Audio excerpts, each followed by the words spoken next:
En choisissant aujourd'hui de By choosing today to talk to you about the sex of angels, it's an old philosophical and theological tradition on a subject that is that brings about many infinite and useless questions. I have less to say about the sex of angels than the sex of the gods, because the angels, as we can imagine them with wings and arrows, don't exist in Polynesian mythology.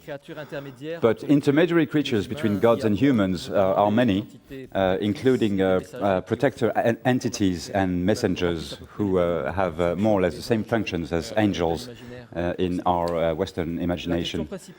The main question for me is that of the sex or gender of Polynesian deities, as they are in the mythical tales that are at our disposal.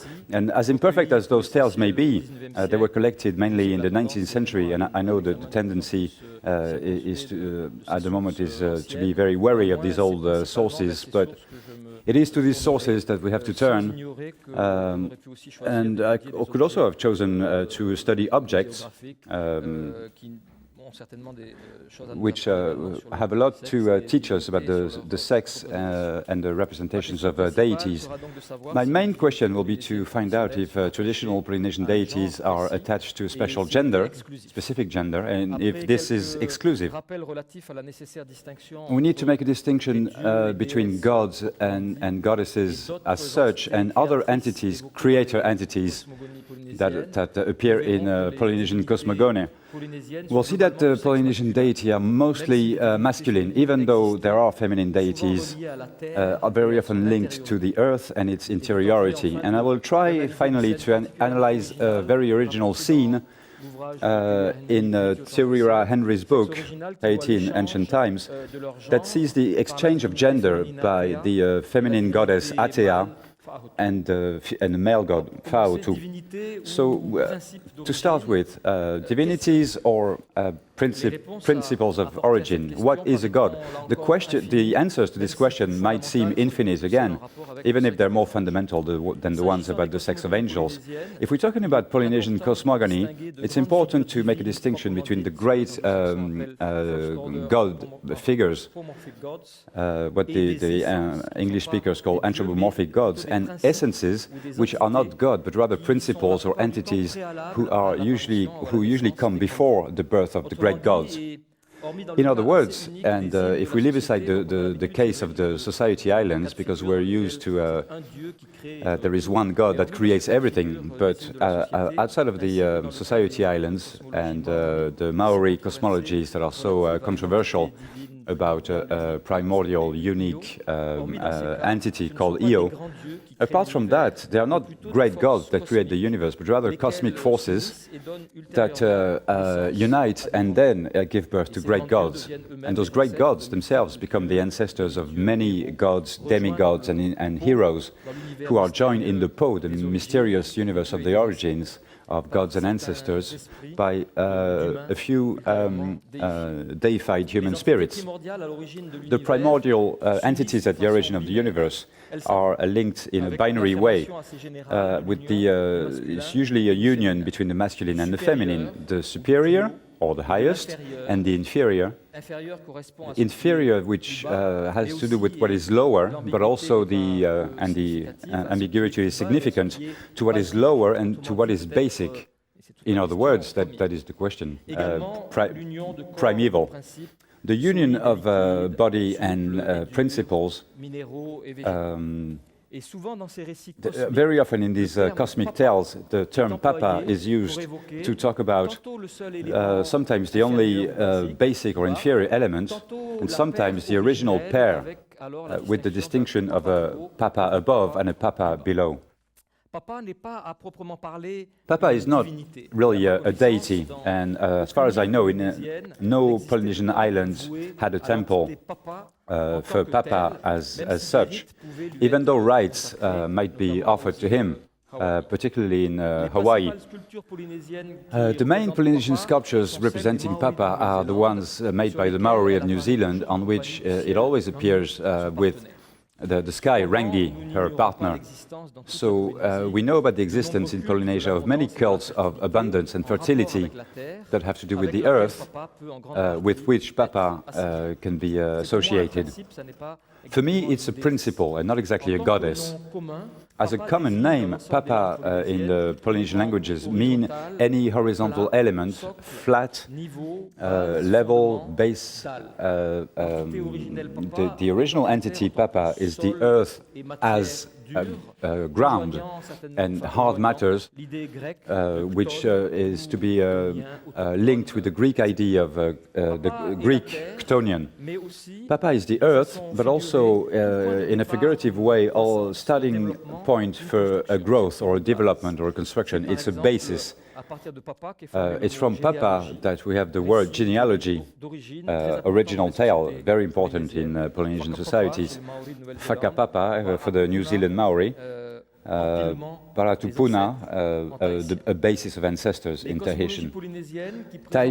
Polynesian cosmologies that very often present the universe in the form of a stratified universe mention the existence of sometimes two, sometimes several Papa, as many platforms that superimposed that form the universe.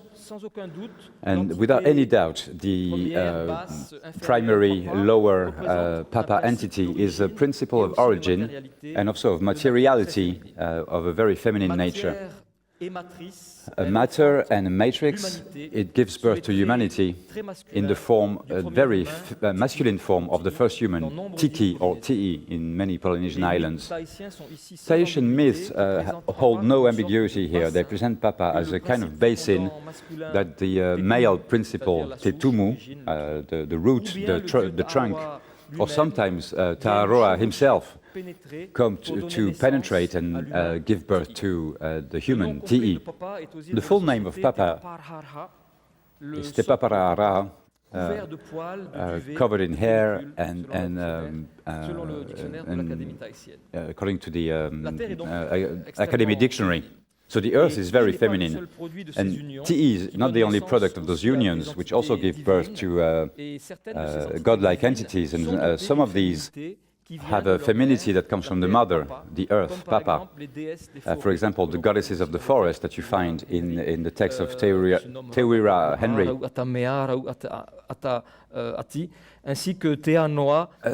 As well as Te Anoa, the goddess of the warmth of the earth. The association of the earth and femininity is a recurring figure in Polynesian cosmogony. An earth whose surface is fertile, but also, and especially, a deep earth, dark, the domain of uncontrollable forces at the origins of many dangers. And in Polynesian myths, the warm earth, carnal earth, feminine, motherly, is also a killer. This is the lesson of the myths relative to the demigod Maui, who in many island traditions brings back the fire from the center of the earth to give it to the humans. Maui, for the New Zealand Maori, is a half-god, a trickster, an adventurer, who crosses the feminine body of the goddess of the depth. He dives headfirst into her vagina, where he dies suffocating and vanquished. It's not difficult with Serge Denis in his 1984 book to read this book in a psychoanalytical way as a metaphor of the death of the masculine sex after copulation, seeing the triumph of the female who vanquished the man who thought he might dominate her. I'm going to move towards the possible question of the bisexuality of the great gods. The destructive aspects of the woman explain that in Samoa, its feminine deity, Nafanua, a name in which we hear the identity of the earth, Fanua, Vanua, a feminine deity that represents the goddess of war. And nothing extraordinary about that. Other civilizations have had goddesses of war and not gods.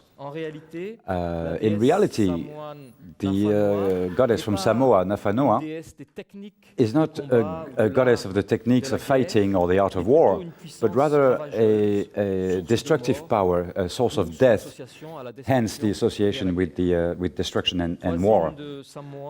A neighbor of Samoa, Tonga, gave great importance in their collection of gods to another god figure, whose main function was to keep the kingdom of the souls of the chiefs,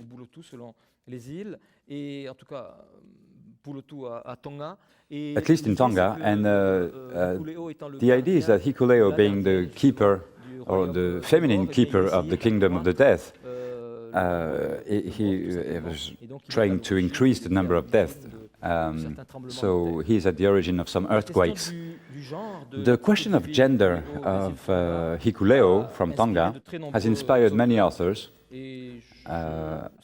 And I'll only mention Valerio Valeri, for whom the uncertainty about the sex of Hikuleo are pregnant with meaning, contrary to what James says, for whom Hikuleo embodies femininity, and in his case, it would go beyond the opposition of masculine and feminine, and as a supreme cosmic being, Hikuleo represents a total figure.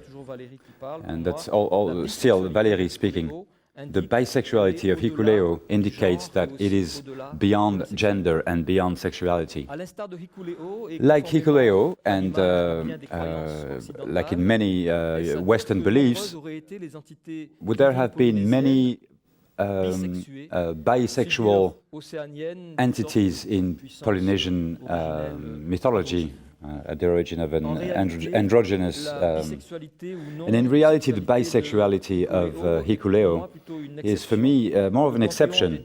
The pantheon of Polynesian gods being inhabited by mostly male gods, and very often very masculine gods.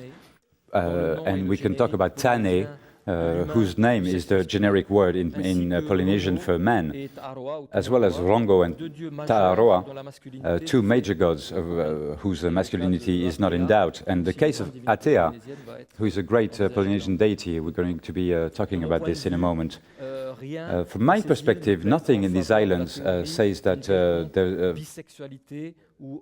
about the bisexuality or androgyny of the gods. If Hikuleo was associated to femininity, it is because his kingdom, Purotu, is perceived sometimes as a celestial country to which the souls take off, and sometimes a land situated in the west, the origin of the ancestors, sort of a Mother Earth figure at the origins of migrations, ancestor country, and sometimes as well as a Knonian universe, which is at the same time liquid, underwater, and solid.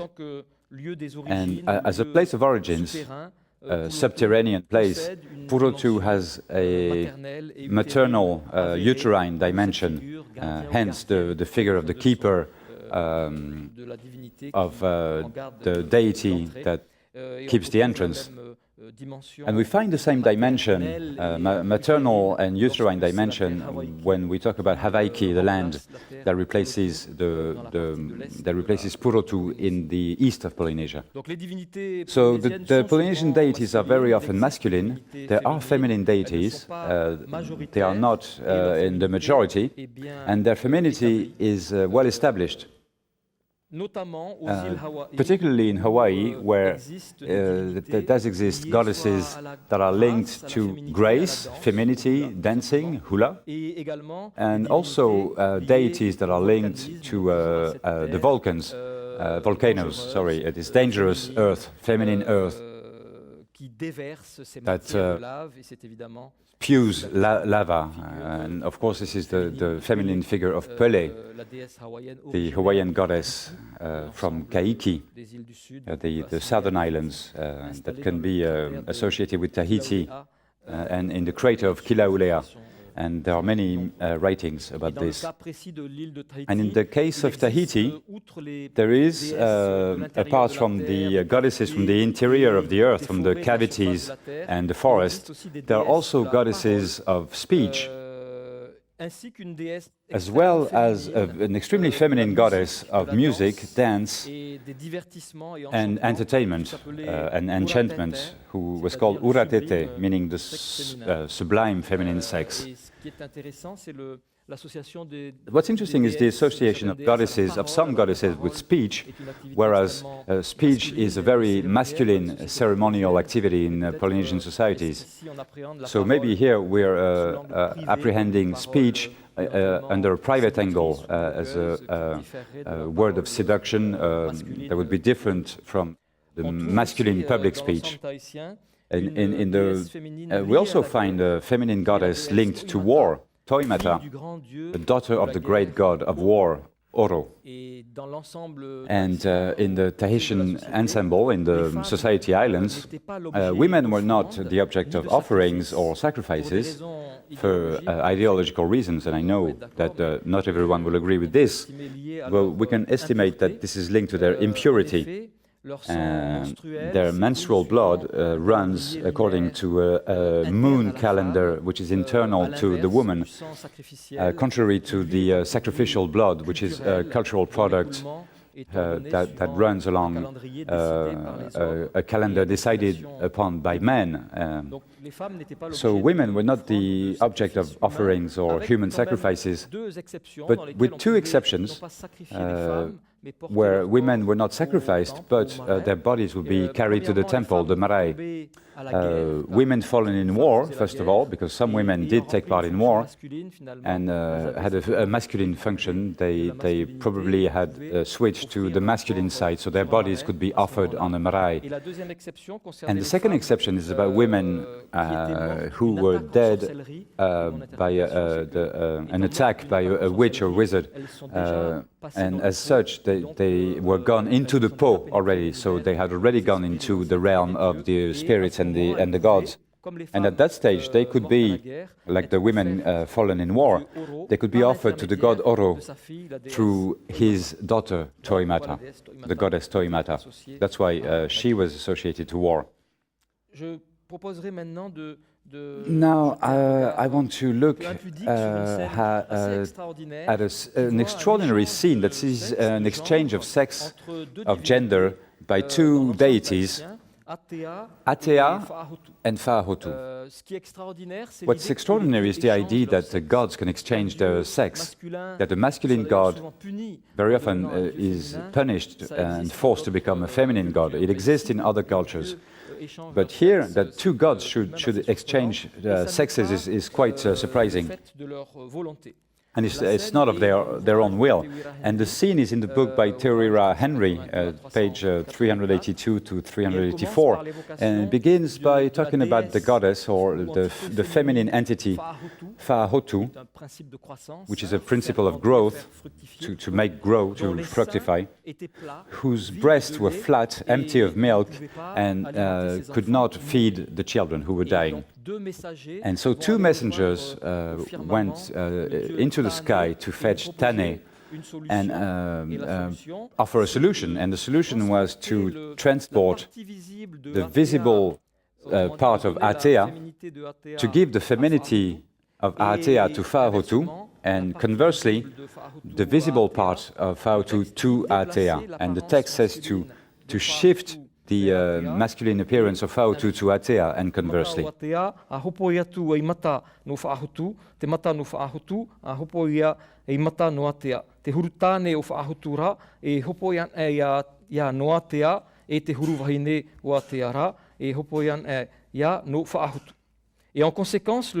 As a consequence, Tane is going to deploy enchantments on Atea and Fa'ahotu, which will...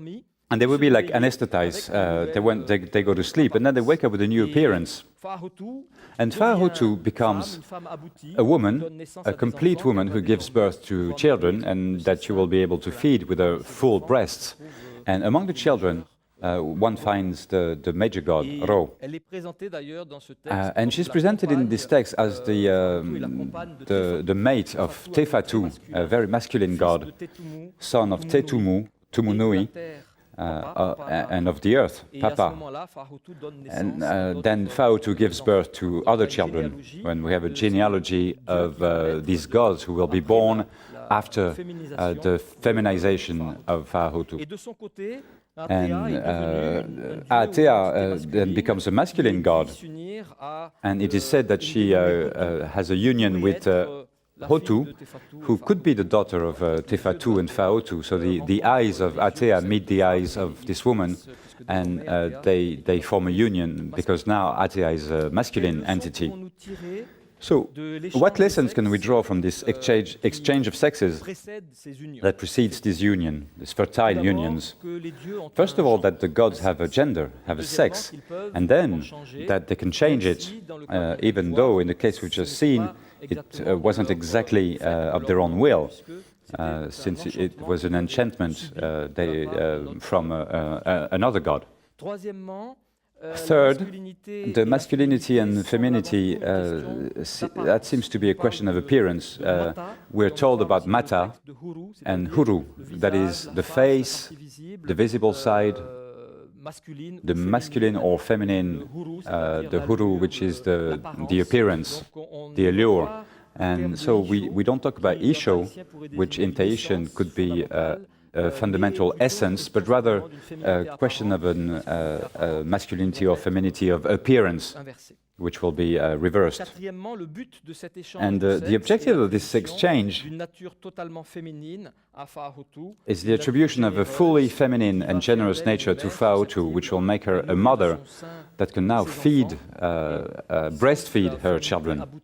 And it seems that the full femininity is to be understood from this capacity to give birth and to give milk. Fifth, the question is still there, so why this change to femininity from Aotu, that it has to be taken from Atea and taken away from her, when Tane could have given Fa'autu a femininity without taking it from someone else. And at the risk of disappointing, if you're waiting for lessons about myth, about the gender of humans, I think this exchange of genders must be explained for religious reasons, for internal economic reasons to the religious systems of the Society Islands. We know for 70 years now, and the works of Williamson have shown that we know about the rivalry between Atea and Tararoa in eastern Polynesia, mainly in the Gambier Islands, in the Marquesas, and also in the Society Islands. So in the Society Islands, we have this phenomenon of this growth of a kind of a monopoly of Tararoa, the great god, which produced a lessening of Atea. And Peter Buck, in his time, explained this phenomenon very well. The idea of a replacement, substitution of Atea in Tahitian Rayatea, directly replaced by Tararoa or by a creature which comes from Tararoa, which is called Tumu or Tetumu. This Tetumu would have spread from Rayatea and Tahiti to the Cook Islands and Rarotonga, but not all the Cook Islands. For example, Atea is still there in some of the islands, in the Cook Islands. So Tararoa finally erased or tried to erase Atea, and for me, the feminization of Fa'autu can be explained thus, because this scene of the exchange of sexes between Atea and Fa'autu has nothing to do with the transformation of Atea from female to male, but in the assertion that Atea was a female god. So in no island, no Polynesian island, is Atea a female deity. In Hawaii, Wakea is a celestial power that is very masculine, and that's true in all the regions where Atea is present.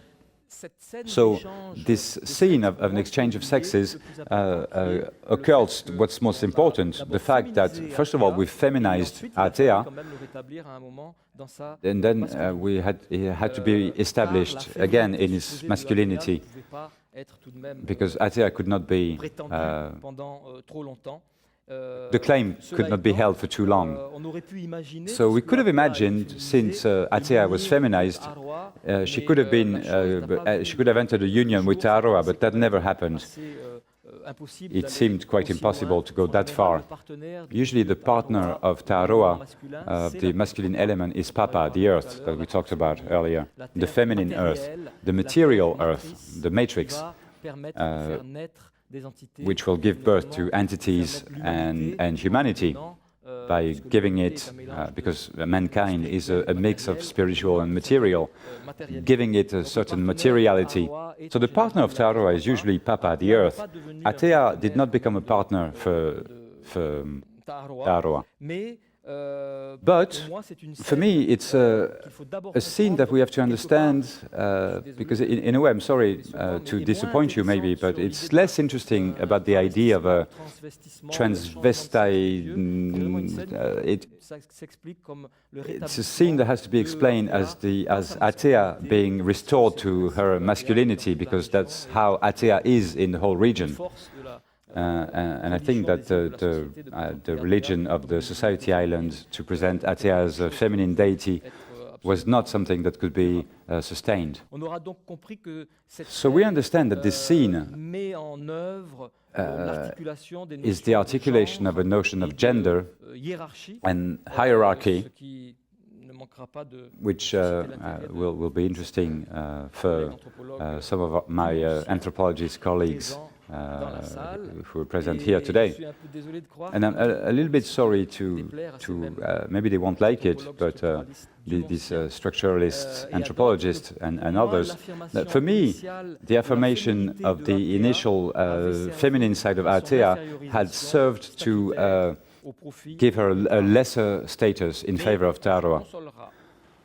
But we can be reconciled mischievously by looking at the fact that Tefatu, the god, the son of Tetumu, both very masculine gods, equivalent of Taroa or coming from Taroa, we'll see that the god Tefatu, having taken as a mate Fatu after she became a woman, lived with a Rere, particularly complete Rere. So it's a great lesson to meditate for the last macho of this 21st century. Thank you.